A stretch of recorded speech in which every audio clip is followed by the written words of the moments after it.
Check Hi. out this. Oh my God, I'm so excited to see you. I know, right? It's been some time. It's been a minute, right? Yeah, and I was texting you after you left the country, and apparently it actually wasn't you anymore. Oh yes, I do recall, because then you contacted me through Facebook, like, oh, by the way, whoever's got your phone wishes you all He the was best. just So I playing know, with okay, me for months at a time until he was like, yo, I'm actually not Mike. oh my God. What a good guy though. Like I would have totally played along. He definitely took my soul and my spirit with me, I guess, in that number. Which number was that? Was that a 587 or? That was your Ontario number. Oh wow. Yeah, because I came back to Alberta and I had a new Alberta number. I didn't even get a 403. I had a weird funky number. It wasn't a 587 either. It was some other area code. I was just, oh man, that's unfortunate. But like, good sport. At least he owned up. And That's at least cool. he came clean eventually, but because I was like, something's off with Mike. I don't know if he's okay or what's happening. Yeah, what's wrong with this guy? Yeah. So I'm glad you're weird. real. It's good to see I'm you. real. I am real. So yeah, I'm a real boy. What's going on in Australia, my friend? Oh man, well, you know what? We live here in a pretty trendy little area. It's like if Kensington in Calgary met up with Mission and like Inglewood, like all the cool hubs. Yeah. But now, because of this whole COVID disaster, is that the reason we live here is to be walking distance to all the cool shops, all the op shops, all the great food, great cafes, just music everywhere on every single corner. And now everything's shut down. So you're sitting here going like, it's really quiet, but our lifestyle hasn't changed at all because I'm going to take care of myself. I'm going to yoga. I'm up early. Like we don't really party. We don't really do a whole heck of a lot. We cook all our own food. So it's not that different for me. I'm sitting there going like, am I the weirdo here that's like not freaking out because it's actually kind of peaceful? Oh no, There's you no and pressure. me both, because I cooked before, so I still cook. The fact that I shouldn't say this, but the fact that the restaurant's closed isn't really. I know, it's not a bad thing. It's not, it's like, and then Mel and I were walking around. We're like, wait a minute. Does this mean, like, we came back from, of course, the cliche, the farmer's market. We're coming back from the farmer's market. They're like, you know what? This is like everything's closed, like bars, pubs, restaurants. And like all these people are getting into online yoga, Pilates. They're trying these new fitness courses. They're asking both me and Mel, well, what would you suggest? I'm sitting there going like, so COVID has made people think about like actually taking care of themselves. Sounds terrible. 100%. I know. At the end of it, I've been thinking about it. We are left with relationships, food, and not like you can't go to Costco enough times to get potato chips. So like you have to kind of get into. I've been laughing because as a vegetarian since I was 17, I'm like, people, the beans are sold out. Do you even know what to do with these? I know. It's so funny, isn't it? I'm sitting there going, wow. So we've got food, we've got relationships, we've got our bodies and fitness, and there's just a whole lot else. We've got kind of reading and some intellectual stuff, but when you strip it all away, a lot of the stuff that people like you and I have been doing that wasn't super cool. This is no. And how I know. And then people again asking, that's what I'm sure you're experiencing the same thing too, is that everybody's asking me like especially from my work with the musicians, right? And the music industry, they're like, so how's things going for you? Well, I'm like, well, like business is booming because they're finally figuring out down regulatory exercise is a thing, and they're freaking out because they don't know what to do with themselves because they can't actually spend more than 20 minutes alone by themselves without losing it and going to scrolling. I'm sitting there going like, well, this is a great thing because people are actually taking time to like maybe sit down, read a book, talk to their friends, to actually have meaningful conversations. And then, last thing on the list typically is like working out, taking care of themselves. And we're not talking like blasting a bro workout in the gym. We're talking about like literally laying down and working on their breath. The shit that I've been talking about for so long. Now it's coming through. So I'm just like, Yeah. Go COVID. Sorry, it took like wiping a population out, but yeah. Yeah, I mean, on my end, I teach yin, and that one has been a hard go for years. And I have added 7 new classes a week because there's people watching them. Because suddenly we all kind of understand that what we need is to lay down, chill out, breathe, be with your body, listen to your body. This is not a hard sell right now because we get it. Yeah. So talk it's to me awesome. about what you're doing now. Well, what I'm doing is up until the whole new normal. That's the term we're starting to throw around here. I like the new normal. Like, okay, whatever. It took a long time to get all of my certifications. I'm internationally certified as a personal trainer. However, that means nothing in Australia because Australia requires regulations and you need to be registered, right? So not only do you need your international certification, you need to be through a registered body, much like a massage therapist back home.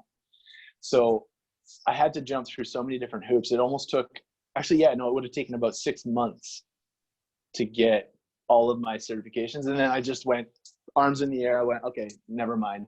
I'm just going to go get ACE, just challenge the exam. So I challenged the exam to get a new one just to not have to like get 6 different people to say yes that my things are there. I just got one that I already knew was approved. So finally got all sorted out, finally walked into the job that I wanted. Like even when I was back in Calgary, I knew I wanted to work for Branson's company. I want to work for Virgin Active. I'm going to work for this particular club, put the whole manifestation thing out like, as I do.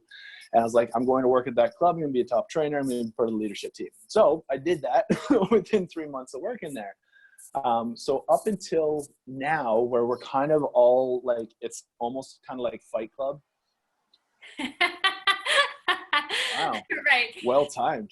It's Fight Club about like, because we're all casual employees as personal trainers with this organization, right? But we need to eat still. And now I loved your post on the free training thing. And I think there's some value. We can get into that bit of conversation too, because like right now, crack that. We can get in. Yeah, we can get into that. Let's circle back. Okay. because it's so true though, because like us as PT with that organization, we don't really have a whole lot to be doing when we don't have a facility. So we're kind of left on our own devices to be doing kind of what I was doing back home. So I'm now kind of freelance, but still working with Virgin. So it's kind of like this weird gray area. But I'm part of the leadership team there. We've got another phone call. We'll finally get going on that. That was what the whole work over the weekend was, just trying to identify, because the rest of the team hasn't really had the experience to like survive the fitness industry since 2008, you know, when the financial crisis was then. And I'm like, we actually did really well in the fitness industry after that, because people had more time to down-regulate and take care of themselves, much like what they're doing right now. Sure. But nobody that wasn't there didn't know that. So every other trainer on the team right now is just losing it, right? They're going, I'm going to have to. Yeah. Our industry is literally snow globing. We are turned upside down, getting shaken, and that's causing a whole lot of kind of dialogue in the different fitness groups. And some of it's amazing, incredible dialogue. Some of it gets pretty heated as people try to sort out what's going on, because really we're 3 weeks into this, so we don't know. No idea. Everybody's kind of coming in from all these different places. We've got people like myself who are a studio owner. I'm sitting on overhead. We've got people that are contractors who now don't have a gym to work with, and some of them have non-competes and can't reach out to their clients. We've got people that already were online. We've got hybrid folks. We've got people that think it's all coming back to where it used to be. We've got just this whole wreck of people that are trying to sort out different. Some people work in places where they have clients who can't pay them anymore. Some people are getting fully paid by either or their studio. So it's literally snow globing. Yeah, there's a lot of chaos going on, I've noticed. And I don't think that's isolated to Americas or Australia here. Let's Australia, be honest. It's also not isolated to our industry. There's not at all. This is happening all over the place, but always. Yeah. So it's I guess the biggest difference of what I was doing back home and what I'm doing currently is that there's not a whole lot of room for music right now. So I don't have a band. I guess there's music on another sense, much like with the fitness industry. Now I'm able to take care of all the projects that I wanted to do. So I'm producing a lot more of the stuff. I write a song. Like last week, I wrote a song every single day. And I was like, oh, that was really easy. Well, you have so much time and just it's such a creative flow. If I sit down and just like go off for a bit, I write a song. I'm like, yeah, cool. That'll work for like an intro piece or something like that. Okay, cool. I have an idea. And I was like, oh, that was fun. I'll play a little keyboard riff and then put like this vocal melody down and then this loop drum track. I'm like, done. Cool. Song. I could write commercials all day. It's great. So you know what we need right now? We've got, I was thinking an hour ago, we've got some unaddressed situations happening in the fitness and yoga and Pilates and online training world. And one of which is lots of people have kind of let that insurance piece drop through the bottom, where we're not calling our insurance companies, we're not assigning clients waivers. The second piece is that online music piece.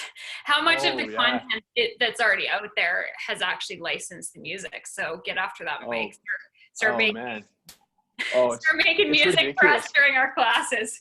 It's so easy. And a lot of folks, I didn't actually know how strict it was, especially until I started studying the American Council on Exercise.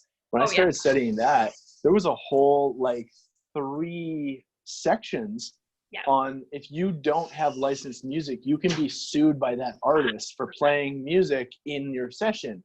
Totally. The loophole is if the client does it, right? If a client puts their music on their Spotify, as long as it's not by like, wow, I didn't know that until. We can give clients music lists, but we can't pipe it in the background. And so I actually was thinking, I wonder, because there's teachers who are giving away classes for free, and that's their own right to do that. But have we also gotten permission from the artist whose music we're playing to give that away for free? And so some of these conversations are just starting to bubble up now. There's no answers for it, but some of the content that's already out there for free is probably going to have to get pulled down because we've got clients that have not signed liability waivers. We've got music that has not permission, etc. It's just it's chaos. It's chaos. It's absolutely like martial law for a lot of people, especially in the fitness industry. No, seriously, because I see people going out there like right now. We're not in stage 4, but we should if not by the end of this week, I'm thinking it'll have to be by the next, because the numbers aren't flattening quite as good as they want. And the one of the MPs for Victoria here, our state, is he's pushing for stage 4 already, which will just basically shut down everything that's non-essential. Very similar to what Calgary's got going on, from what I understand anyways. Where you can go out and it's a certain kilometer radius from your postcode, and that's about it. And that's what you can do. It's not gonna, I don't think it's gonna get as bad as like, I think it was like Paraguay or Mexico, where like men are out on Monday, Wednesday, Friday, women Tuesday, Thursday, Saturday, and then nobody on Sunday. So we were just talking to family, and they said like, oh yeah, that's a thing. Like like street numbers will like designate what days you can go out. I'm like, wow, crazy. Well, and in North America and Australia, we've always exercised personal independence, and so there's just some pieces where some of those nations are a lot closer to that martial law way of life, where people can remember that, or maybe first or second generation. But here in North America, I mean, that's not in our history as mindset. And it's kind of one of the reasons that it happens so badly in Sydney, is because you've got the typical upper white class that's like, nobody tells me how to run my life. And they brought in all these cruise ships, and they're still having all these gala events at their mansion houses. And that's where the spread came in to Australia, is from those circles. I'm sitting there going like, well, there you go. That's what your pompous nature gets you there. So everybody's like, I'm above the law, and now they're all sick. It's like, oh, good job there, guys. Well, this disease is nothing to do with sanitation or wealth or class or race, and I think that's part of what has hit people, is that your Air Miles elite status isn't getting you out of it, your passport's not getting you out of it, your money's not getting you out of it, the fact that you live in an upscale neighborhood is not getting you out of it. There's just kind of there's nowhere to go. No, you're hooped. Talk to me about your what's your business been looking? It's looking from what I can see from what 14? Am I 16? Yeah, 16 hours away. It looks like I'm future Mike now. I'm living in the future here. I'm 16 hours ahead of you. Amazing. But like it looks like you're really like you're dominating both your space in writing. It looks like you're dominating your space in and it's just like so much good positive feedback. Talk to me about that. We haven't even chatted for so many years now. Well, on March 15th, it was a bit of a March 15th to March 16th/17th was a pretty crazy 24 hours. So March 15th at 3:30 in the afternoon, the government press release announced that children didn't go to school anymore. I actually really have appreciated Alberta's take on this because they have been super solid and consistent. So at that time, they said it'll be 8 to 12 weeks. Likely there is no school till September. So the next morning, the workforce packed up. Every working parent is suddenly working from home. The kids don't have school. That morning as well, I was actually, as you know, my studio space is a micro space. So I was renting external space for group fitness, and I reached out to them and they said, no, we've been mandated by the government, no people in the space. I had classes in that space that night. So that was an easy one though, because I had already been familiar with the Zoom platform, and I literally didn't miss a beat. I put together, I go on there, it's $200 for the year, boom, done. Send out the link, on we go. Pretty shortly thereafter, it was literally midnight that night that the government said, thou shalt not go to the gym anymore. So within less than 24 hours, I no longer had a child who went to school, and I no longer had either group fitness space or a facility. So so it was I had a tough time, as you know, a couple years ago. I was right on the edge of kind of, does this make sense? Should I close my facility? Am I done right now? And at that time, I actually started diversifying. And so part of that diversification strategy was creating content for online it was supposed to be evergreen content. So I actually had, a pretty good bank of material already shot. It wasn't ready for market, but we're now in a space where those little mistakes and those little flaws, like we're all on with our hair up here, so we can, doesn't matter. We're gonna do it. We can some imperfections all of a sudden. So that was already in the can. I had actually spent 2 years kind of on camera testing out different platforms, and I already knew how to execute that. I had subsequently become the Canadian distribution center for Yamuna body rolling balls. So I have product sales, and then there was a back-end website. So it was imperfect, but I was able to feed my classes and my sessions in through that website. Those will be coming off there. But, I kind of had, in the years before that, tinkered with a lot of these platforms, tinkered with, we all go through this when you're first on camera, you're kind of, I don't know, I look weird. I'd already gone through that hump. So it was, I didn't even take a breath. I just started creating stuff. My personal mantra with business has always just been like, clients first, create first, figure out all the stuff on the back end. So I've spent the last 3 weeks kind of catching up to client first, create first, catch up to the back end. And it's been a bit chaotic, but I mean, every client I had that week that wanted to go online got served online. The classes, anybody who wanted to jump in got served online. And that's just kind of how I've continued. So those actually work well. I mean, the Zoom platform is great. And I've been able to work with clients that actually honestly couldn't work with me before. Some of the people that have come back are former clients that either I moved away from or they moved away from me. And so, it's been great to bring in people from Miami and New York and Washington, D.C. and British Columbia and Los Angeles and just places where, we're not local. So that part I've loved. Yeah. I definitely agree with that. And that's, there's a slight delay. So sorry, sometimes I talk over you because it's, that's fine. A little echo there. But yeah, I mean, it's cool that we can connect with people on video platforms that aren't local. So there's certain elements where I'm so excited to see in that snow globe how this all shakes out, because my business is going to change. It already has. And I kind of feel in some ways like there's no sticking that genie back in the bottle. We can't kind of just pretend that we didn't go through all this. No. Yeah, I definitely agree with that. I think that for me, especially, as innovative as Virgin was, prior to this, we weren't prepared at all.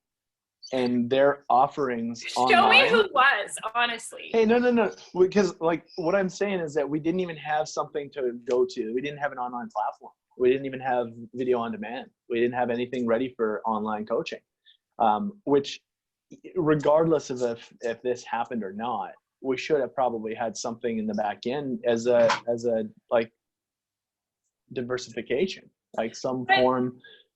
I think that, I mean, this isn't the first time in my life, in my training career, that the idea of online has ever come up. So no, that's what I mean. I've gone on vacation before. Clients have gone on vacation before. I've offered up Skype sessions, and the frank truth is no one has ever wanted to do them. I think because there has always just been a bit of this barrier, and I'm still seeing conversations to this nature that it's just the quality's not there.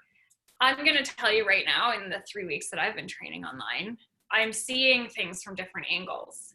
I'm engaging in different ways. I don't, I'm going back to my corporate space, but I think there is that freshness actually is adding something where we're also, I don't have my equipment. So now we're down on the floor doing different exercises than we would.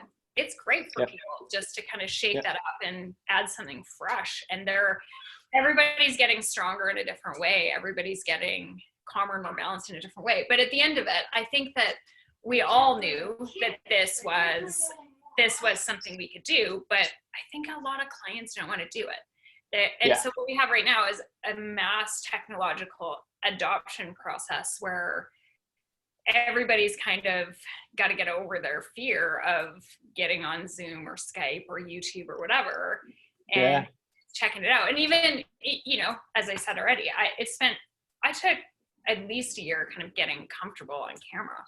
So this is where we all are. No, it's level playing field, that's for sure. Interesting you mentioned that too, with like all of the different locations that you can train, because as soon as this sort of hit Canada, I had like an influx of all my old clients that were previously training, right? Like they're like, hey, well now I got to go digital. So like, I know it's like 3 a.m. in the morning where you are, but I'm sitting there going like, so I've got a whole bunch of my old clients from both Calgary and Toronto. That's awesome. Just coming back. Yeah. Just because it goes to show it's like personal training. Yeah. If I have to, I'll train with somebody else in person. Because I still feel like that is still going to be your gold standard, because I can be there. My personality is there. My ability to move you around and touch and be that person is right there. But in times like this is as good as we're going to get. Cool. I'm going to go back to the guy that got me there. Yeah. So it's like, it's a really interesting thing. But the challenge I've seen too, and you could probably support on this, is that the older populations and the people that have what's the politically correct way of saying it? They have a fear or like an excuse for everything. This is providing great excuses for everything. Well, it's video. It's just not for me. I'm like, well, it's kind of for everybody right now, because I don't know if you know, but your government has told you not to leave the house. So it's like, it's kind of for everybody. So, I mean, you can do it, or you can just call it as it is. It's a bullshit excuse. So I've walked a lot of people through that discomfort in the last 3 weeks, because everyone's in it. And so that's been kind of my conversation around that, which is literally 75% of other people are here. This is the moment to do it, because if you wait 2 months, those 75% of other people have kind of done it, and then you're still feeling lost and abandoned and ashamed or whatever it is. So do it now when your trainer and your yoga instructor expect to kind of have that conversation and they're having it with everyone else. Yeah. You know, and probably going through it themselves to some extent. I mean, I'd use Zoom for sure, but never to the capacity that I do now. I probably learn some new little thing about Zoom every day that I can do or not do. I wasn't some expert in it, you know? We're all in this together, and that humanity really comes through, I think, where totally level playing field. Yeah, it's very interesting, and I've noticed that too. When the gym was still open, we tried a couple video sessions because it's very interesting to watch people's behavior. When the government says it's not good, then they start to listen. We're like lemmings. I'm like, the gym was no different 3 days ago than it is now. But a few of my clients were just like, whoa. You know what? I'm not comfortable anymore. And I'm like, good, cool, let's do some video sessions. So we did a session. The gym was still open, but we did video sessions and it went great. But the response I always got was like, that was surprisingly effective. I'm like, I'm so sweaty right now. I'm like, yeah, you should be. Like, and I've also, like, to piggyback on your point, I've become a better coach because I have to use very, very choice words. I have to demonstrate a lot better. I can't just sort of BS hope they get through it, because they aren't there for me to just walk them through it, right? I have to literally show them exactly what to do and be really, really mindful about what language I'm using. So my language, I've been much more concise, much more direct, and it's a shorter session too, because we usually run in class 45s. And what I've seen now, people are really, really good with the 30 minutes because they're just in, out. They don't think they have enough time, even though they're saving about an hour on commuting. Yeah. But they don't think they have enough time. So they really like that 30-minute approach. So they get their warm up done, and I get a 30-minute session in, and they're hitting it and they feel great. And they're like, wow, that was really effective. Wow. I'm like, cool. So I've got them booked in for even better frequency than I had in person for a lot of them, which is crazy. I had the same experience. The first week I got nothing but testimonials saying, I was surprised. This was so much better than I thought. Yeah. And I've also had the same experience in the language. I mean, I went through that when I was pregnant because I couldn't use my body to demonstrate. And just that shift made me so much better at my job. A few years ago, I was injured, same deal. And then this is a whole other level where I actually use my body more because I have to demonstrate, but I find the same thing. Just those subtle body language cues that I probably give a lot in the studio are gone sometimes because we're chopped off. You know, you just see this part exactly. of whatever. But it's a different medium. So I think that part is great because we're all kind of upping our game with languaging. Totally. Yeah, and those that don't are definitely the ones that are like, I've talked to numerous coaches that are just like, I can't do it. I got to get this and that. They just can't wrap their heads around being innovative and adapting to change. And those are the ones that I feel really bad for because, like, this is a perfect opportunity to up your game in a totally different level and provide a service to people who at this time is more than ever needed. Like, the stuff that we do as health professionals right now is so necessary. And it's very interesting to see the trends because, like, fitness has dropped off the charts for the most part. Like, classic. Did you see that fitness, post I put up the other day with the about the fitness article? So I was looking at a trend report, and it showed the last kind of I think it was about 6 months fitness articles, you know, and it was by the thousands. So it's kind of up and little peaks and up, and of course New Year's up, and then literally March, boom, like it literally dropped like a rock. So that one, I'm so fascinated by it because I really am dying to see what our aggregate step data looks like, because of course every phone has a step counter. Lots of people wear Fitbits unless they've taken them off. And so at some point, some of this data is going to start to get released. I know even for myself, those kind of day-to-day steps where it's up and down the stairs to the car, up and down the stairs, in and out of the studio, running around after my child to do things, those are gone. And I'm in, you know, a fitness professional, and I'm like, ooh, that's like 42 steps to the kitchen today, you know? Yeah, So I know, right? I think there's other people that are actually going out for walks more than ever, but a lot of people are really struggling with that kind of very sedentary, housebound. It's 2 steps to your desk, aka the couch, and exactly 15 to the kitchen, and then 22 to the bedroom. And then what? That's kind of your deal. So I've noticed that I've got students who have literally never worked out because this is kind of a moment that they're realizing that sedentary lifestyle is just it's not advancing their mental health, physical health. I've also got people that are lapsed for the same reason, because they just, you know, their bodies hurt. They can't go to their chiropractor or massage therapist to work it out. So I think you're right. There's never really been a moment where getting some of that education and guidance has been more important. I don't know if we should work in that now, but we've also we doing this? I know. I mean, let me check. I think we should just briefly discuss this, but I understand this, and you know, I had a certain response, but I also am a single studio owner. So the day that my studio was closed, I don't have a team to mobilize. I've got 2 staff members, and neither of them are actually direct fitness trainers. So I mobilize myself. I make sure that the numbers match at the end of the day. I have a direct, ultra high touch relationship with my clients already. So I call them directly. They know me. We have that relationship. Yeah. So for me to mobilize and go online, I make it sound like, oh, bada boom. That's not where every studio is at. So right away, people started texting me saying, oh my God, every studio in town is offering free classes. Why aren't you? And that model, I think very quickly is going to kind of shift out of that.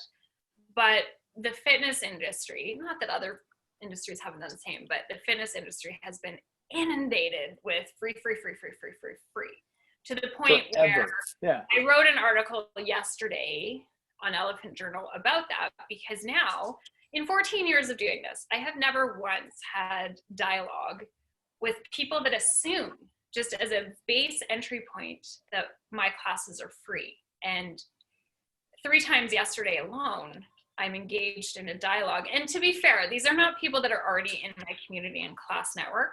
So they're strangers. But 3 times there was an assumption that here's my class schedule. And then kind of, oh, I'm sorry, I didn't realize that you charge for that. So that model I've never seen that before, where we went from an expectation where clients and students pay to an expectation that what I'm offering is free. Yeah. And it's interesting because I adopted a very similar model, and I'm a big believer in freemium and the benefits of freemium, right? I've got a freemium and I've got a premium. Like, my real stuff is over here. Mm-hmm. The stuff that is accessible for everybody, cool. Mel actually put it very, very nicely from an outside perspective. She's like, well, yeah, this makes perfect sense. She just said it so clearly too. It just makes perfect sense. Those who get wrapped up in this free fitness industry, they don't really understand their own value, because the free stuff that we're getting out there, I would say it similarly from a fitness background, and saying that's the difference between exercise and what I do is training. Sure. So totally. For those people that are looking for something to do to kill some time for 2 hours out of their day, go for the free stuff. Like, 100%.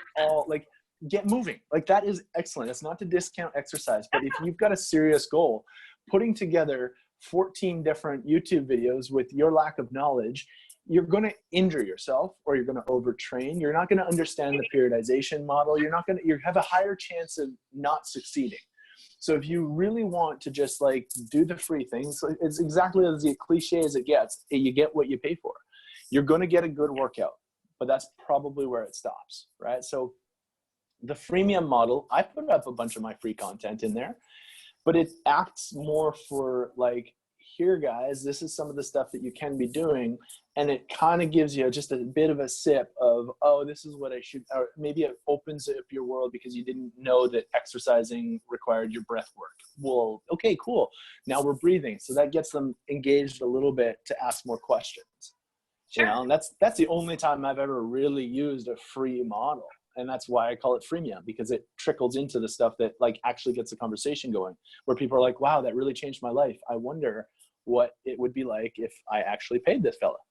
It's like, that's what he can do when I didn't. Well, it's true, because part of the dialogue that I subsequently had after that, I mean, at the end of the day, let's be honest, to move your body, you don't need you and you don't need me. Take your legs outside and walk. You don't need any education.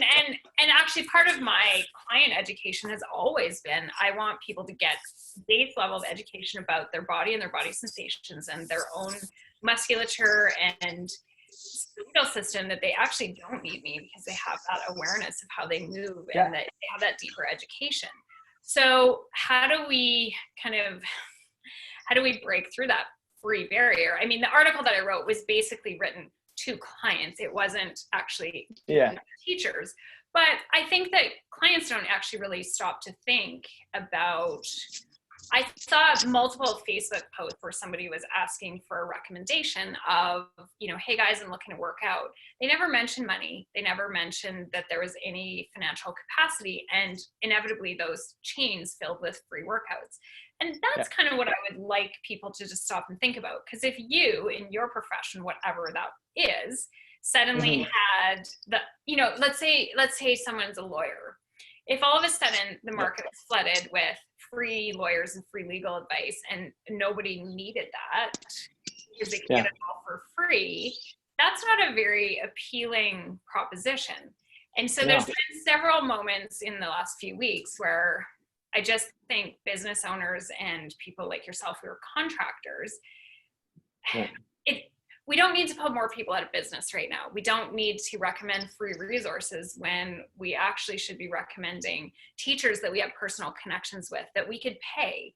These are not necessarily expensive offerings. When you're, you know, I have classes, I also have privates. So I've got pre-records. There's kind of multiple price points that people can endure. So why are we kind of encouraging as clients the free train? You know, are we doing that for free food? Are we doing that for free legal services? I have a great need for legal services and accounting services right now, but I expect to pay for those. So why are we not in that as fitness consumers? It's very interesting, and that's why it's such a weird. It's an ironic parallel, because I dealt with the same thing in the music industry. Right.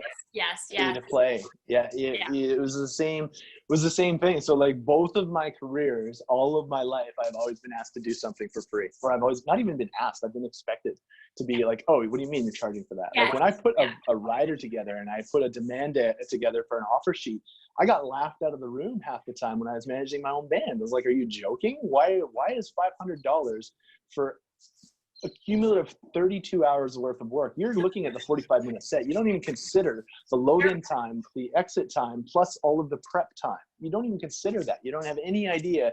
And 100%. You're expecting me to be okay with $100?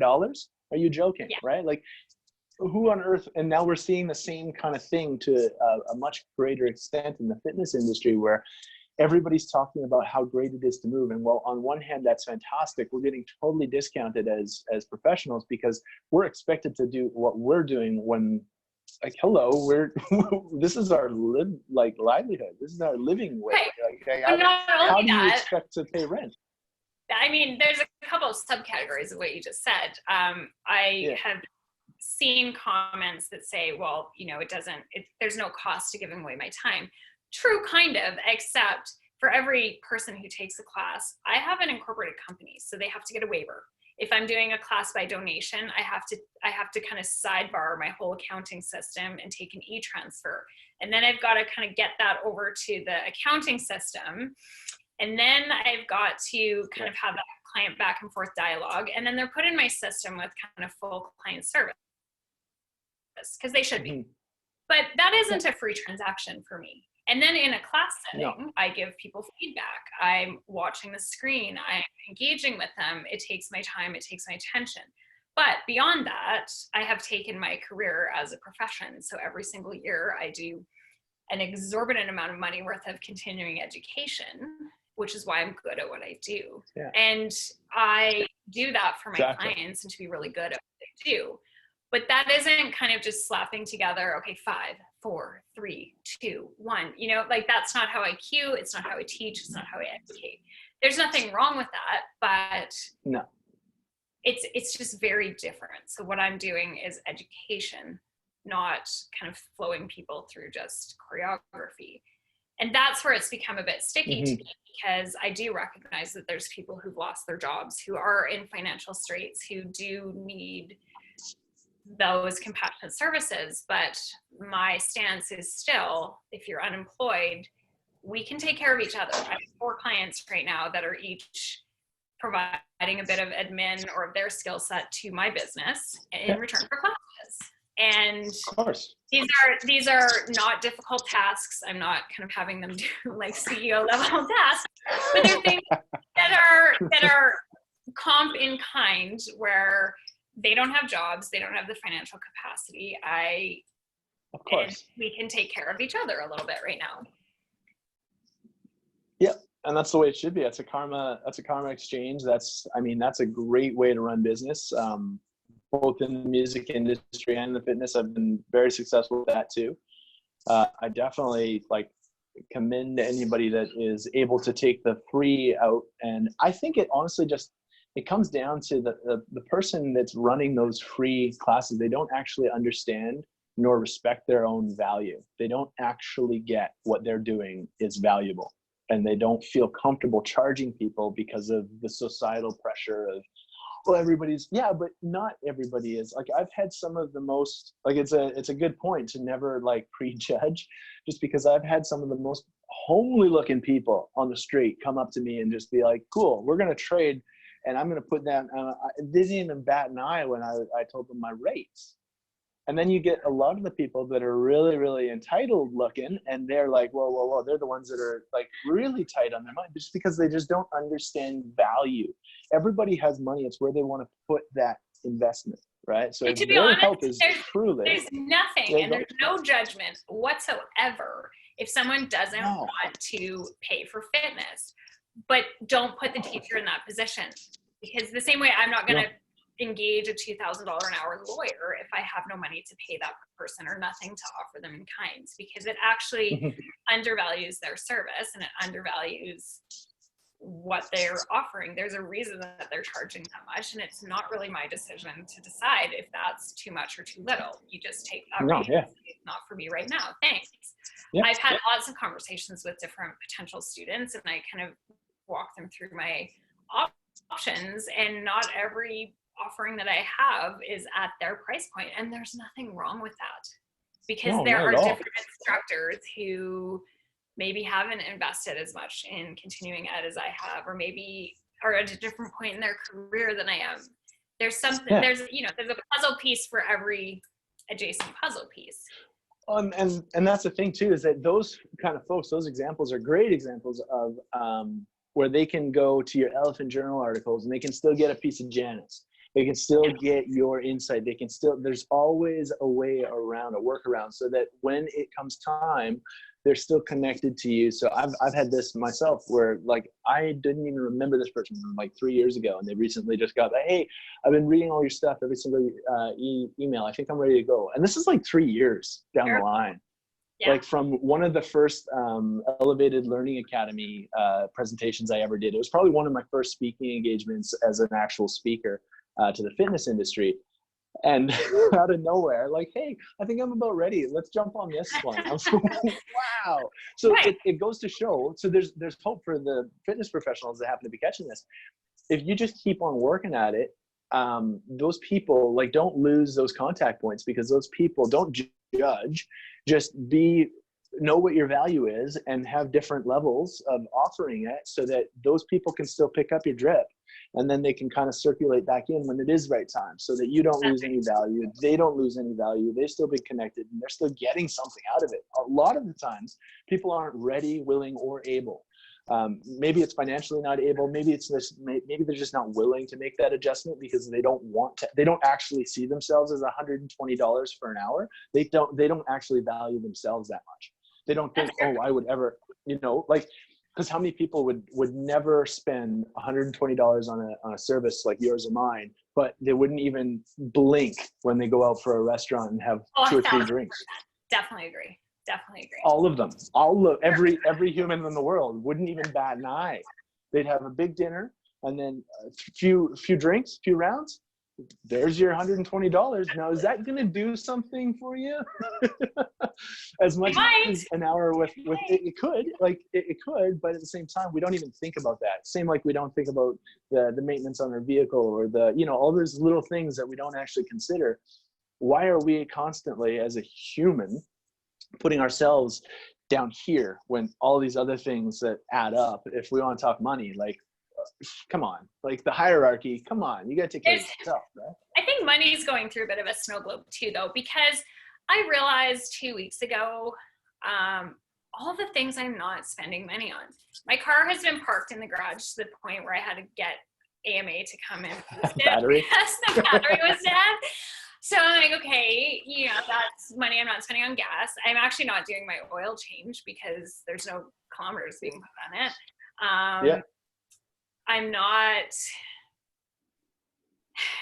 there's a million little things. My power bill is probably a little higher with all this internet usage, but you know, I'm not out in the store doing impulse purchases at the grocery store. As I mentioned, I have a son and we'll go to the grocery store and he'll see something, and you know, he only gets one every time there's something where I'm like, okay, well that was, you know, $10 every time we go. I buy clothing on a fairly regular basis, and like, I'm gonna be honest, like I have more than ample clothes in my closet. That's just something I personally enjoy. I don't know that my summer vacation is gonna be happening this year. So there's so many areas right now where I think we just have this collective money fear. And I think that if we all stop to really make that list where we think, okay, I'm gonna save $100 a month on clothes and save $100 a month on gas in my car.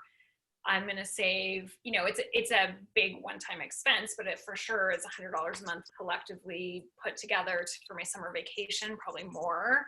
So that's $100 a month that I'm not spending. Maybe this is a time to actually invest in fitness classes or a class or something of that kind, where I can A, help keep somebody else in business, and B, it's something that is actually a more deep-seated investment in self.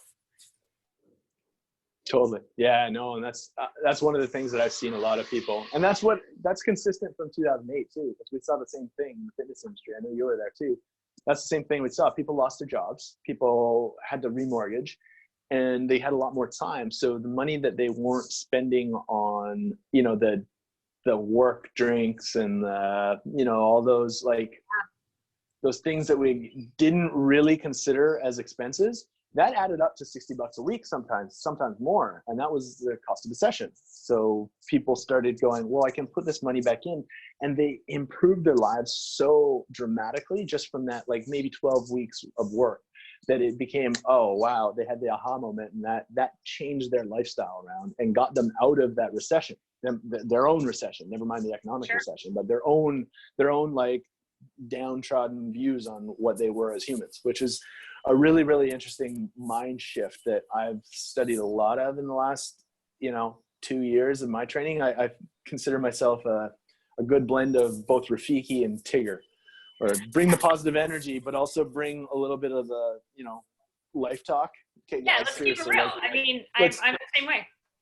Yeah, it's all like how you think about things. Like if you think you're not worth that, you never will be. But if you start to like visualize and think about what your life should be and how much value you should actually put into yourself and what that looks like, because if you take care of yourself, you're going to get there, guaranteed. Right? So it's like, it's interesting seeing those conversations, because a lot of my training sessions, I'm going to be honest, it's 50% movement, but it's more of the actual like encouraging keynote speaker mic, right? Back up there, right? There's such a huge emotional component to it. Last weekend, I was reading a bunch of articles written by different public health experts, pandemic experts, and what have you, Harvard Public Health. And all of them kind of broke down this intellectual process that all of us are going through. So basically, it all starts with some sort of grief process. And we all have, I know I've for sure felt this myself, levels of anger, fear, anxiety, panic, denial, your whatever those seven phases of grief are, those happen. Yeah. But what I found interesting, although they every author had a slightly different way to put this all, it goes in kind of categories. And the second category, universally included, exercise. So I thought that was really interesting because there's people that I continue to work with that never missed a beat. Like literally it was like, great, we had a session last week, we're doing it this week, and we're just switching on to Zoom. But then there's another whole category of folks that once we kind of move past that initial, what has happened, that exercise piece universally by every single one of those authors is the first step to recovery. So when we want to talk about new normal, we're not getting there until we actually start taking care of the only thing that actually exists, which is our human experience that's lived through our body, period, end of the story. That doesn't mean that somebody needs to come see me. I might not be the right practitioner for them at all. I have a certain personality, I have a certain work style, I have a certain style of training, I have certain exercises that I like to teach. But 100% of us, if we actually want to kind of get through to the new normal, need to exercise, period. There's no getting around it. Yeah. And that weighs into something I've said in numerous keynotes and presentations. That's kind of an aha moment for a lot of people. So I will say it because it might just, somebody might pick it up. Blow our minds, Mike. It's okay. Because it's the word emotion. And a lot of people wait for that feeling. And when you wait for that feeling, like, for instance, when your job gets, okay, now I'm working from home. Oh, I'm not really feeling, I don't have that vitality to pick my workout up again. I just don't feel like it. And we're waiting for it to magically appear. And the word itself is actually very elusive because if you take the E off, you've got this word called motion. And that's putting yourself in motion and getting action going. And sometimes, not saying all the time because I'm not a fan of binary language, but most often, motion is needed for that feeling to actually be subsequent, right? So if we put ourselves in action and you just get the ball rolling again, just put yourself through it, even if it's only a 15-minute walk around the block, I don't care. That emotion will start to happen, all right? And you will start to feel like it. You will get back on track because the only thing, just as you said, is our human existence. So if we can take care of the one thing that matters right now is yourself in the time and space that you have. If you take care of that, everything else around you we'll start to get back to that normal. Okay. So it's just like, put the work in, take the steps, even if it's just 5, like even if it's just 1, even if it's just getting shoes by the door, take the steps. But what's super cool right now is, I mean, I know that what you train and what you teach is very different than what I train and what I teach. I have a lot of stuff where we lay on the floor. There's no sweat involved in anything I teach. There's certain strength-based things that I go to for certain people and certain times where we're doing, lots of core-based work, but there's other modalities like yin where we lay on the floor and we have poses for 5 minutes and we just kind of sink into the floor and breathe, basically. Yeah. So, and then you are more active and, you're going to sweat, all of that stuff. So there's not a path into this. There's not, you're better than I am or I'm better than you are. When we're talking exercise, I think a lot of people do have that. So we gotta have this cardio, we gotta have this weight. It doesn't matter. That none of those practitioners that wrote those articles mentioned a darn thing about what it needed to be and what it needs to be look like. And so I think this is an exciting moment for fitness where we can actually ditch the strength, cardio, flexibility kind of categories because what we are, we experience our bodies through our senses. And it doesn't matter if you're connecting to your senses and your experience by laying on the floor and holding a rotation for 5 minutes, or if you're doing squats and, jump lunges with you. No, it doesn't. Exactly. It doesn't. Yeah. It all takes you back to your body, back to your experience, back to your breath, back to what's happening now for you, and not kind of this, there's nothing wrong with grief, but we need ways to process that. And I totally agree with you. There's no waiting for that moment to kind of magically, there's no light bulb saying. There's always going to be something that gets in the way, right? There's always going to be the coronavirus. There's always going to be the job losses. There's always going to be 80% of your pay. There's always going to be, there's no food at the market. There's always going to be, where the F are the beans? Where the F are the beans, right? There's always. I feel bad about this, by the way. No, you know, it's so funny too, because I had this similar experience, because after I read that on you, I went into Kohl's while I still could. And I went in and I did like a scan of just seeing what people's purchasing habits were. We had people with like double barrel like baskets, because they don't have any like carts here, right? So they had double barrel baskets walking around with like full on cans. And I'm sitting there going like, okay, so humanity missed the message here. They're all going to like processed foods, boxed foods, all these can. Don't get me wrong. If you got canned beans, it's gonna be better than Go get the bag. Go get it. But all of the fresh produce, full. Yeah, totally. They're going like. So somebody missed the message in the memo on immunity, clearly, because it's like all the fresh stuff is sitting wide open, just sitting there. And then everybody's in the aisles picking up like cereal, muesli, cans, tons of cans, like everything they took you could all my imagine. beans, okay? Yeah, I know. But I do love the beans. The beans are great. Yeah, I'm a big fan of lentils as well. Oh man, love lentils. Now, I really mean this in like a joking, loving way, but I was no fan of the keto diet. And the reason is just, it's simple, because I've been around this world for 20 years and I've seen things come and they go and they trend and they, you know, everything's the new latest. Oh, scientifically proven, this works. And, you know, I was laughing at the grocery store because I had the baskets too. And I rounded a corner and apparently some bread that I didn't even actually realize had fallen out of my basket fell out of the basket. So this staff ran after me, handed me back my bread. He was like, man down. And I was laughing because I was like, yeah, this was the greatest diet stop ever known, where the keto diet died in 12 hours. Done. Yeah, no, exactly. Because all of a sudden, there's no oatmeal, there's no beans, there's no bread. Like, the carbs, gone from the stores. And that's what I found fascinating, because as a health coach for 15 years, I've been talking to people about whole foods and carbohydrates, and we've had such a fear of that. And then I'm walking around the store and I'm like, no, you people know what to do. You know, in a pinch, what is actually going to feed your family and what's like pandemic food. It's dried beans, because you took them all from me, and it's your oatmeal, and it's you know, people had an instinct to go for, I agree that the produce was there, but it was apples, celery, carrots, cabbage that were gone. It was kind of those heartier ones that all the fresh, this was funny to me too, all the frozen produce was gone. Literally nothing except the edamame.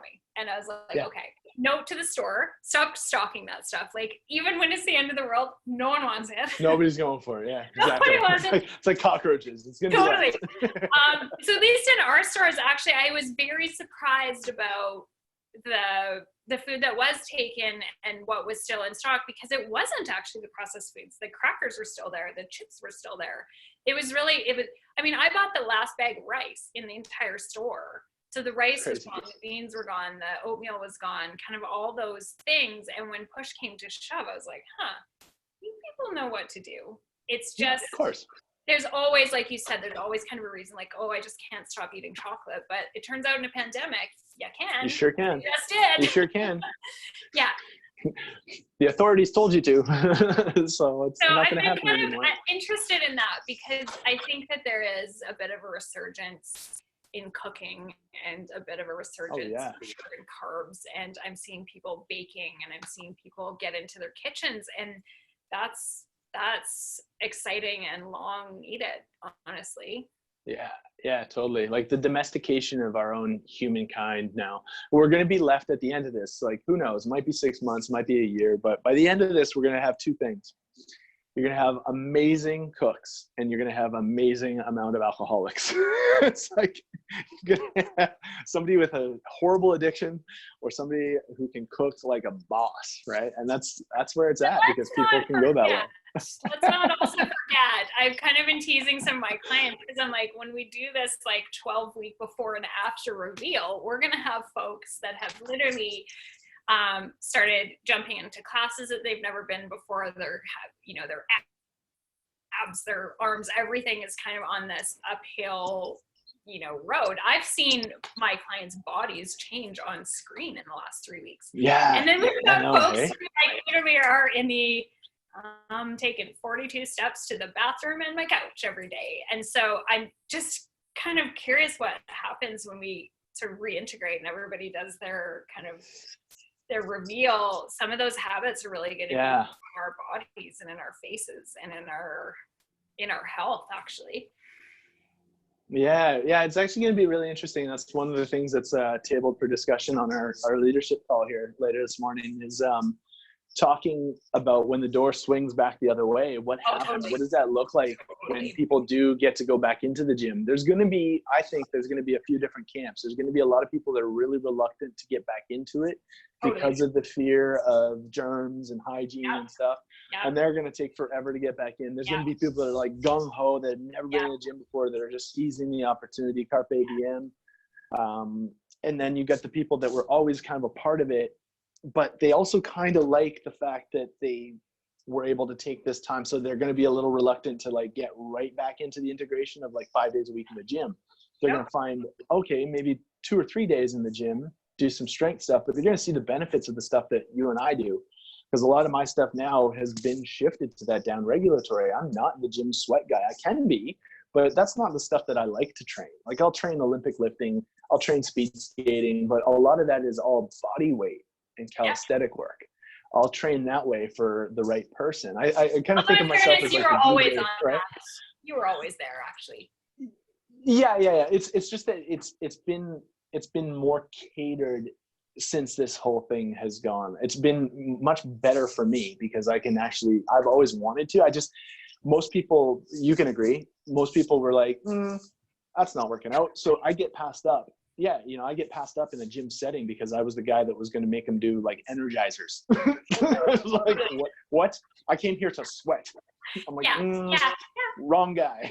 Yeah, I think this is a moment for sure where kind of everything the fitness industry has trained us to do might be in question for some people. So that's not a bad thing for people like you and I and all of our clients, right? Yeah. I have actually been, I like that notion of the door swinging. I've actually been likening it to everybody right now has on some level, some element of their life, they're on a cleanse. So whether that's shopping for clothes or going out to the bar or going out to restaurants, we all have little habits where we kind of tuck some of our emotions and we don't deal with things, or we just kind of do things because, but if you've ever been on a dietary cleanse, you cut out all the sugar, and all of us are kind of like, oh, I just want to take it back to normal. I just want that.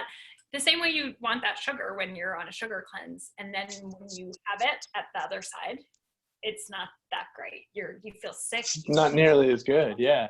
So everyone's going to have, myself included, yourself included, we're all going to have these things that we're so looking forward to getting back. But when we actually get back there, is it actually that satisfying? Is it actually that tasty? Or does it just kind of make you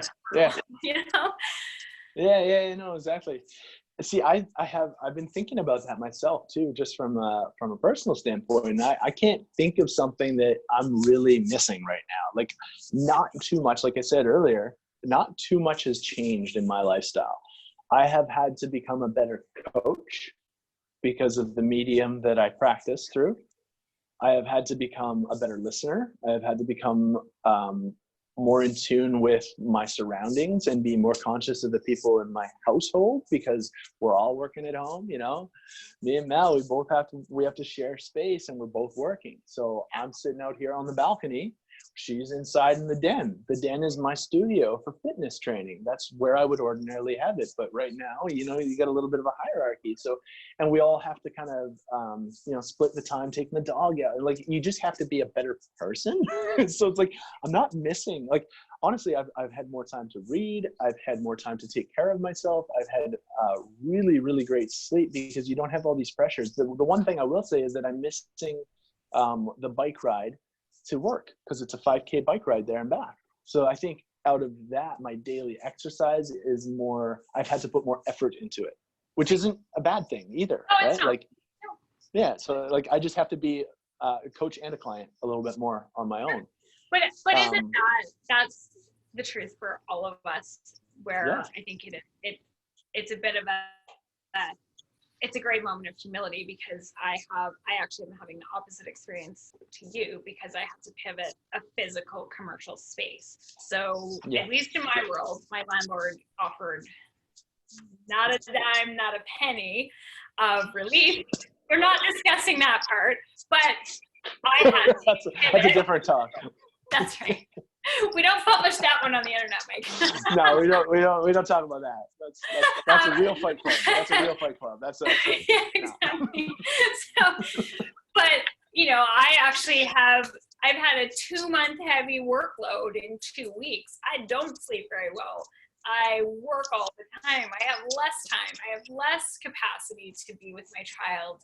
So we can't also assume as trainers that everyone's having this glorious moment with their family and everyone's got all this free time, and that's why they're not actually dropping into this.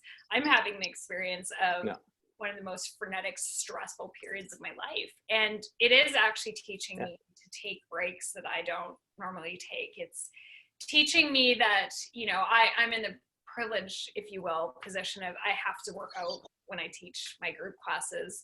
Otherwise I would be a cat feeling totally dysregulated and literally feeling truthfully like I had no time to add that to my schedule.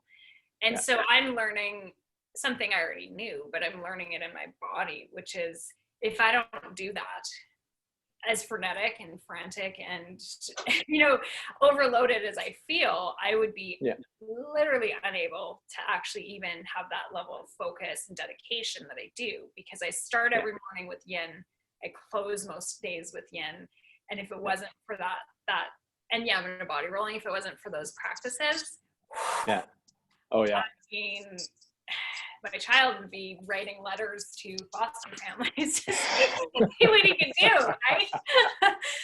So that's hilarious. So I'm getting kind of it. I think as trainers and fitness professionals, we kind of. I mean, I've done this for 14 years, and I didn't come from that naturally athletic, engaged, fit background like you did. You were like a rock star when you were born.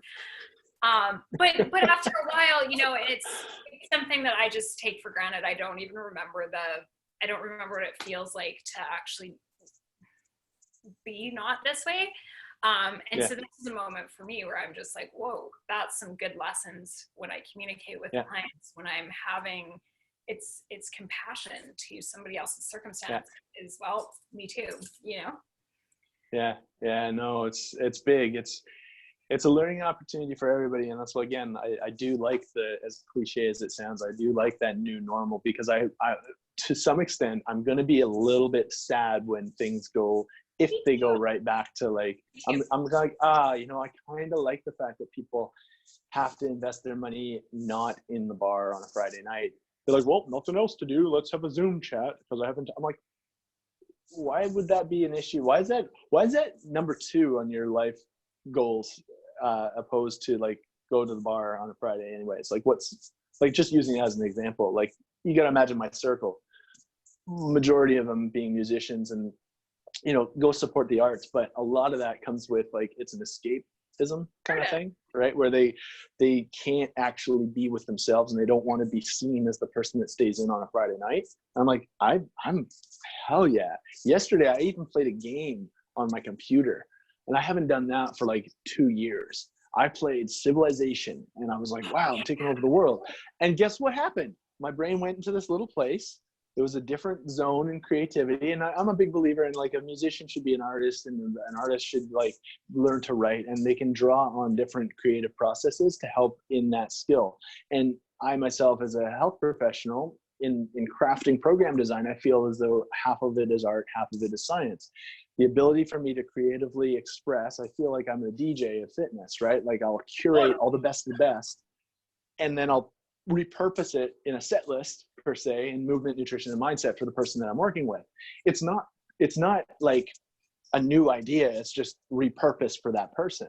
So when I'm sitting there and going like, I'm playing this game, I go into a totally different space, and I came back and I finished my book.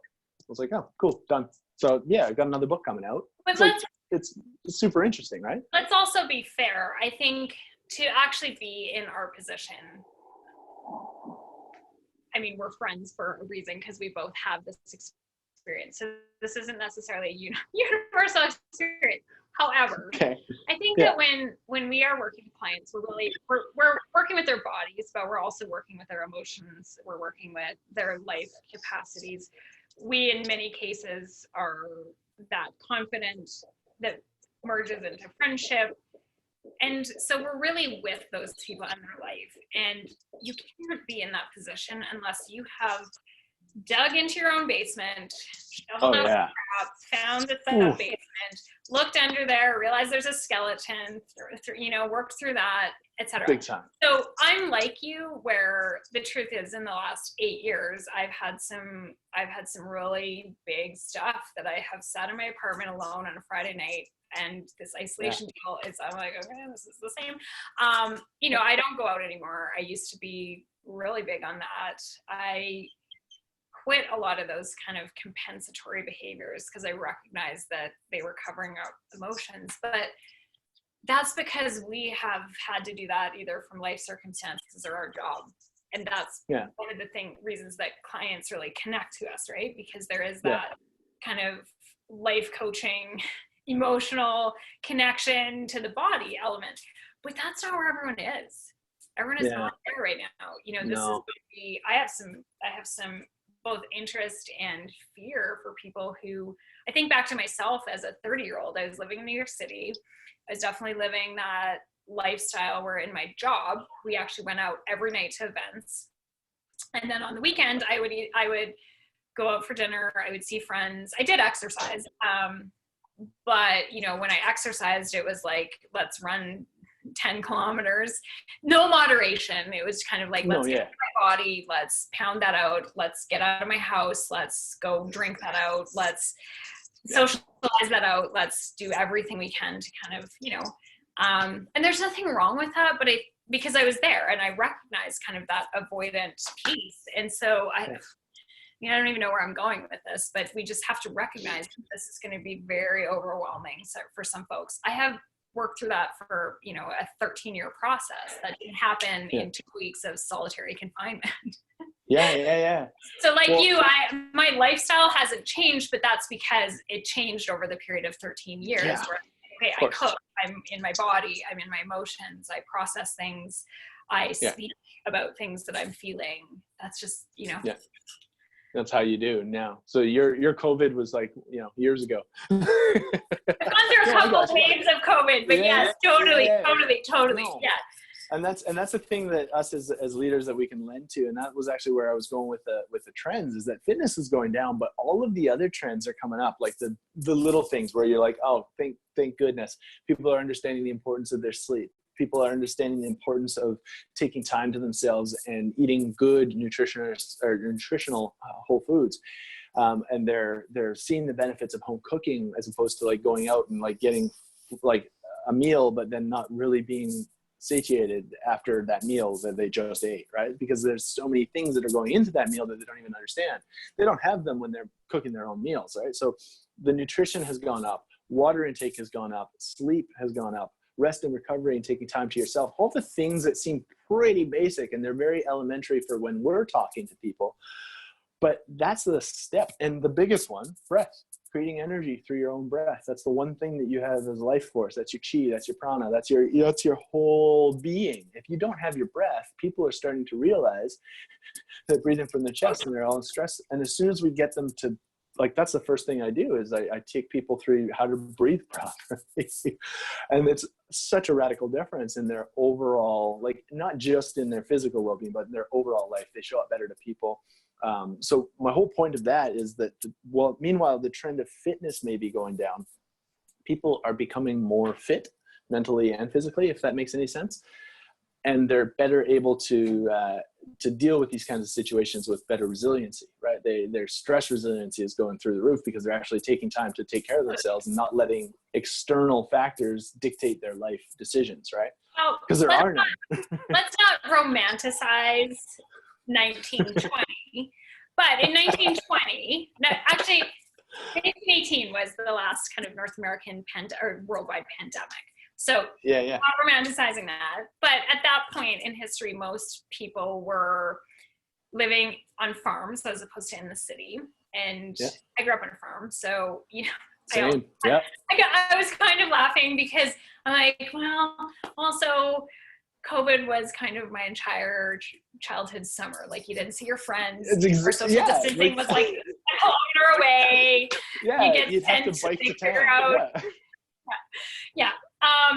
But I mean, if you kind of really look at that agrarian lifestyle, you cooked your own food for sure. Like, the town where I grew up in, there is a restaurant there, but like, it wasn't like we were going out for dinner every night. No.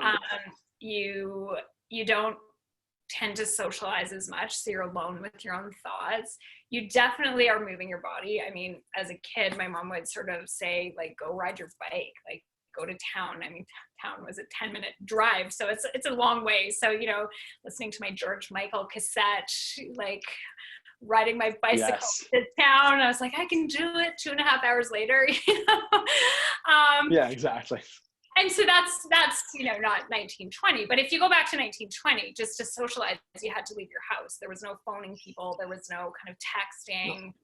We belonged to community centers. We were part of more of that. You had your church and your community center, and the school were kind of the linchpins of the community.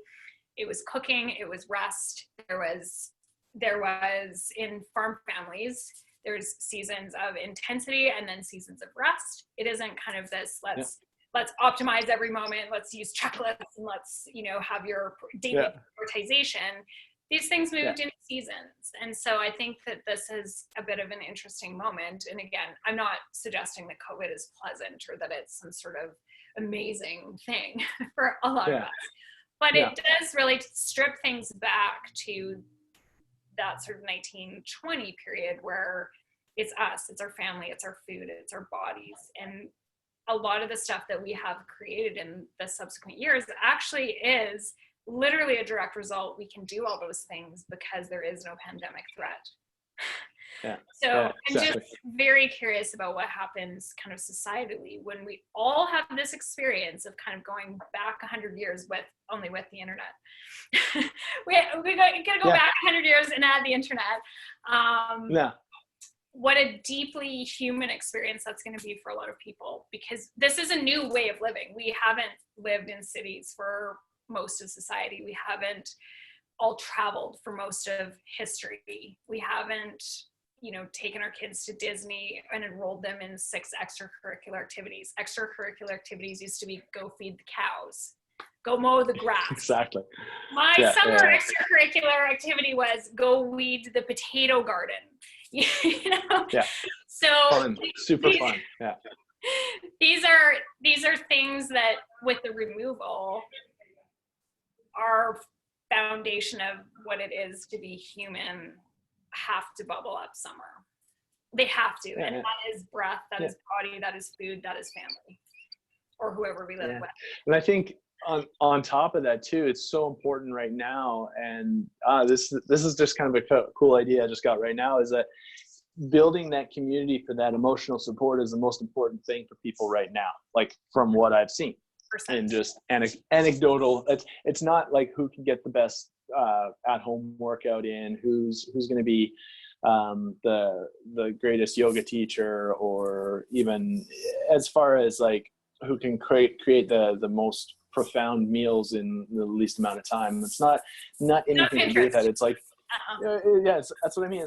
It's more about like knowing that the support and the tools are there from professionals like yourself and myself, but the biggest thing is that that person now has to come to it on their own, and just to provide that support and that we got you in the end. Like having that community of support right now is more than ever necessary. Right? I agree with that, and frankly, if I'm not someone's support, if I'm not part of their support team, that's okay.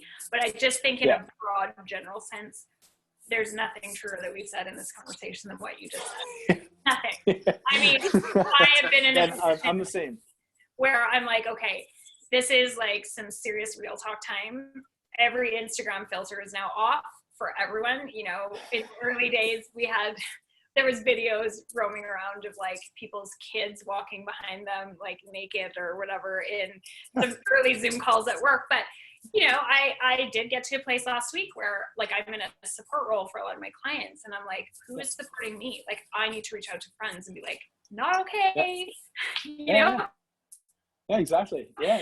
And that's super important. That for me is that's a new thing. I don't love doing that, but we all have to have and build that support network. And I'm here for a lot of people to be part of that. Yeah. It doesn't mean I have to be I'm not a universal, like I'm the most supportive person. I should be in your network. But for some people that is, I resonate with them. I connect with them. We have that internal community. And then I have also my own support network of other people that are, personal contacts that are part of my network, and the same thing for you. So I think there's only one responsibility we all have while we're sort of homebound, and that's to find that community, find those connections, build that support network. Big time. Use what we have. Yeah, no, exactly. Now more than ever, it's a really strange time, but I use that cautiously. It's a very different time. It's not good nor bad. It's not better or worse than what it was, a month or two ago. It's just that in one regard, we're being told to isolate, but we're so connected now, like globally, because of one, it's affecting all of us. Doesn't matter status, doesn't matter gender, just like we already alluded to. But on two, because of the internet and because of things like Zoom, we're now able to connect with people that, maybe we were so wrapped up in what our day-to-day was that we didn't have time to really reach out and extend hey, how are you doing? And that's all it takes for a lot of people. 100%. Like I've been doing that on Instagram. I love that little video chat kind of thing. You just like send a quick message to somebody that, just leveling up. Like if you were typically a person that would shoot a text to somebody just to check in on them, now it's a great opportunity to send them a video message. Just level up your game one more. If you're one person that was already doing that, give them a call. Maybe if you're a person that was already giving calls, which I know you and I both are, totally. Maybe level that up to write a freaking letter. Like go like one more notch, because it's like right now, right? Like so cool. Like it's just like it's super cool. You can be a really, really cool human with the amount of technology, and you can get connected with the people that mean a lot to you, and you can just go out and show that compassion, because no doubt in my mind, people are not malicious about that. It's just that we're so wrapped up in our own lives. Now's a great time to unwrap yourself from your own life and like be a better person for somebody else. Right? And I think that's really, really important as a support network. I totally agree. I think it's super cool how many people I have talked to. I mean, I'm a person like you are that just naturally reaches out. So 50 times a day, I check in on different people, and the relationships that have just kind of re-sprung from that. There wasn't a reason why we just kind of didn't keep connecting. No. It's just everybody gets busy. You're in your little dog kennel where you go from here to there and there to here. And it's four steps to the cage. People that I haven't really talked to for 20 years that are kind of just like right in there, and people from different eras and aspects of life, some of whom have followed me because of all my elephant journal writing. Some people have not been doing that. It's a really cool moment. And to your point, there's something that all of us have to give. I mean, we always do anyways. But I think there's never been a better moment, and especially if you're kind of feeling a bit down or out or confused or angry or panicked, reach out to someone else, Oh, check yeah. on them. And I also think there's never been a better moment for people to actually be unvarnished and honest. I have never had so many honest conversations in my life. Because typically, you know this, but typically when you say, hey, how are you doing? Especially if you don't have that kind of deep daily connection, people are like, oh, good. Nope, not now. They're like, actually shitty. Yeah. I see it a lot now. Yeah. I'm the same way. Especially the members of our fitness team. Like, people are just really not doing well because they've never really been out of work. It's always been that's one thing I will say about the fitness industry here, is that it's really gifted in a big bow, like clients, and you're either a contractor that has to hustle or you're not. And a lot of them won't do the hustle thing. They won't do that. They won't do the sales pressure thing because they're waiting for like the salary position. So there's a lot of trainers that just are really cushy, and now that this has happened, they're not so cushy because they actually have to put some effort into like being innovative and changing what has worked for systems and stuff. So in the industry, in Fitness Australia anyways, it's great that they've got such a support network, but something like this can really derail that if they're not used to being like, okay, I can survive on my own. So when you start to see that more than ever.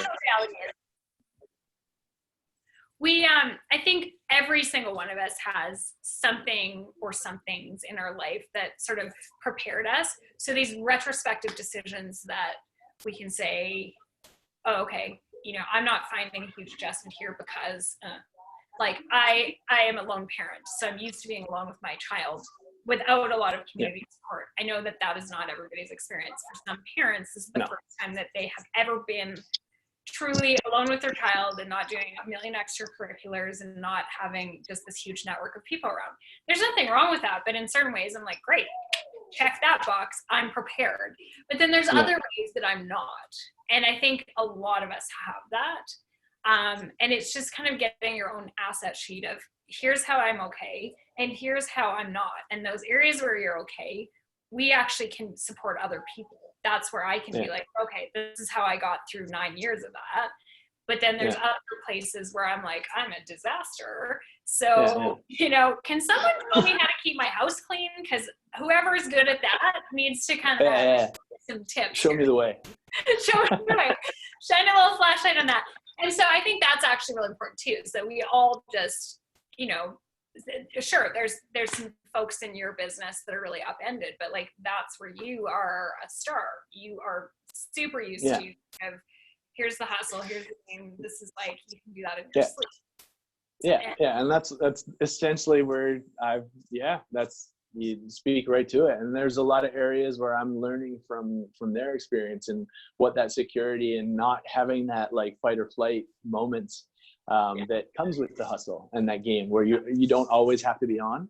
And that's been really, really nice, both my home life and at work, where it's so much more chill. I liked your right there. You were like ready to go. Oh, yeah. I'm ready. Always. It's like, what do you mean? What do you mean we don't have to, what? You don't have to sell it? What? You don't have to sell your training? Well, what are we supposed to do then as trainers? How do I eat? Oh, I have hours. Right. Oh, okay, cool. It's like, it's very, very different. And so it's taught me a lot equally. Like it's a sharing of skills, which is really, really great. And again, coming back to the community, that's what the whole point of community is to like network. If you look back and going back to the farm, grew up on a farm too. It's like your neighbors and all of the other farming families would help in their own way. You've got one family that's got horses. They needed land for their horses to graze. Well, you've got another family who's got cattle and they would use that quarter section over there. And it was just really interesting in how the rotation of crops and very seasonal. And then you've got guys that are, that field is being planted for this, crop. It was just like, it's very interesting to see it come back full circle, which for sure, because there's always that story of the farmer that had 7 neighbors come over with all their combines because that's just what needed to be done. And I think that's really where we're at. Let's get those crops off, folks. So I think that, one of my takeaways from this conversation is just, we all have something to give here, and this is for a century, basically, we haven't had this moment of kind of need for community, for connection. And that connection is to our body, to our breath, to each other. And you and I both happen to be professionals that help with a couple of those elements. And we're here if anybody wants to access that. But if that's not your beef or your jam, like, great, go look for it elsewhere, give what you can give, and look for those areas of your life where you need that support. And for some people, it really is. It starts with, I can't even breathe, right? And so, and it doesn't matter what your doorway is into this. But we have just an unparalleled opportunity here to connect and to really, and that connection is with each other and with ourselves. That's my takeaway. Totally. Yeah, no, I'd agree. And then I just add to the fact of just like having such a strong support network, whatever that is. Like oftentimes I don't think, like I've had that conversation with people and they're like, oh, I just don't have those. I'm like, don't you though?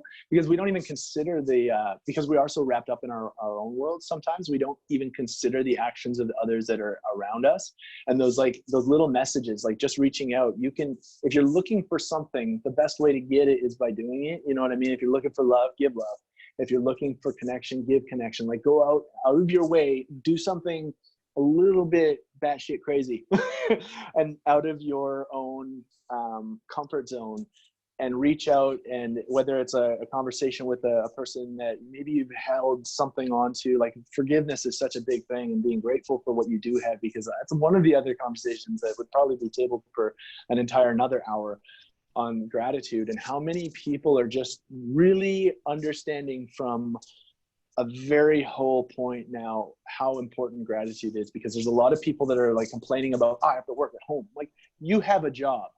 A lot of people I'm talking to don't have a job right now. So you have a job, you be thankful for that. It's like perspective, people. So having that understanding and being grateful for the people around you, and really trying to have a meaningful conversation when you can right now. Like if you got like 2 hours to sit around, instead of just sitting around doing nothing or complaining about you working at home or you not having enough things to do, just reach out and try to learn something about somebody, or learn something and incorporate it into your life. Like learn a little new thing, like nothing, don't try to write a book or anything, but like small actions, you know, the small rocks move mountains theory. Like that's huge right now.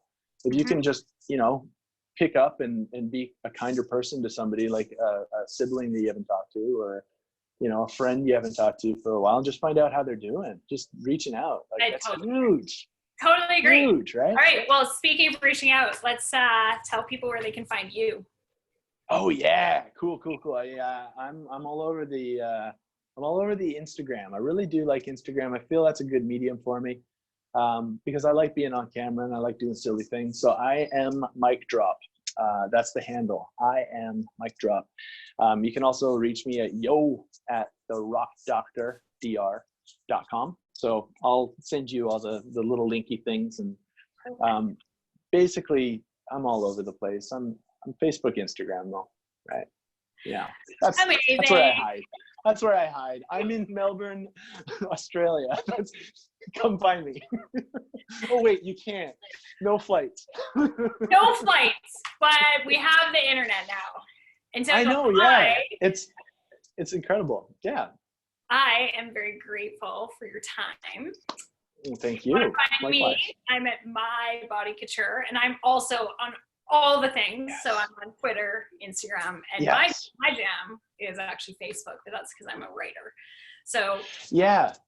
It's incredible. You're elephant journaling all over the place. I wanted to say, because I know when we first connected too, like one of the things that I was talking about is like writing a book and all that. And I mean, I just want to express how awesome it is that you've really stuck with your guns on doing that, and having the diversification of taking your knowledge and spreading that to a greater community and a wider spread audience through your articles are brilliant. So I will definitely be sharing that. I always do. I was like, hey, read this little article. I'll send people into your links because they're very applicable. So yeah, I have a feeling our circles will be connected through the Facebooking and the Zooming. So link it up. All these fun.